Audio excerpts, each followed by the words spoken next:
मौलिक रूप से कई तरह की प्राकृतिक आपदाओं के प्रति काफी संवेदनशील है। पूरा हिमालय क्षेत्र, पूर्वोत्तर भारत और कच्छ का रण ये भूकंप के लिहाज से बहुत सक्रिय जोन में आते हैं, जोन 4 और 5। यहाँ बड़े भूकंप आने का खतरा हमेशा बना रहता है। और भूस्खलन?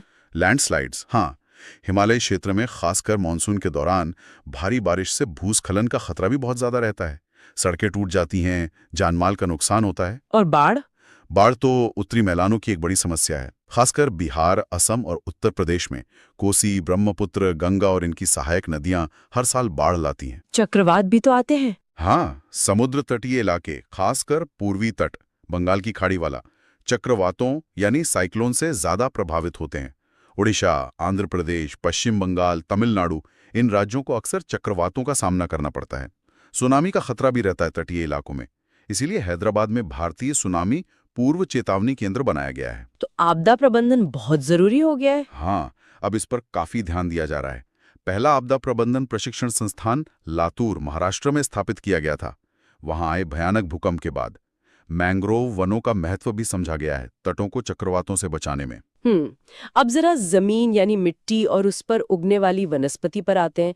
भारत में किस किस तरह की मिट्टियां मिलती हैं? भारत में मिट्टी की भी जबरदस्त विविधता है, जो यहाँ की चट्टानों, जलवायु, ढलान और वनस्पति पर निर्भर करती है।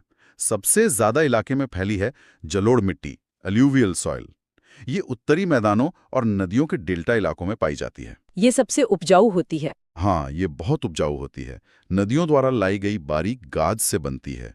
इसे भी दो तरह का बांटते हैं: खादर, नई जलोढ़, ज्यादा उपजाऊ, और बांगर, पुरानी जलोढ़, कम उपजाऊ। और वो काली मिट्टी, कपास वाली? हाँ, काली मिट्टी, ब्लैक सॉइल, जिसे रेगुर मिट्टी भी कहते हैं। ये मुख्य रूप से दक्कन के पठार पर मिलती है, महाराष्ट्र, मध्य प्रदेश, गुजरात, कर्नाटक, आंध्र प्रदेश के हिस्सों में। ये लावा से बनी है और कपास की खेती के लिए सबसे अच्छी मानी जाती है। इसकी खासियत है कि ये नमी को बहुत देर तक सोख कर रख सकती है। अच्छा, और लाल मिट्टी? लाल और पीली मिट्टी, रेड एंड येलो सॉइल, प्रायद्वीपीय पठार के पुराने क्रिस्टीले चट्टानों वाले इलाकों में मिलती है, खासकर कम बारिश वाले क्षेत्रों में। इसका लाल रंग लोहे के ऑक्साइड की वजह से होता है। पीला रंग तब दिखता है जब इसमें पानी मिल जाता है। और कौन सी है? एक होती है लेटराइट मिट्टी।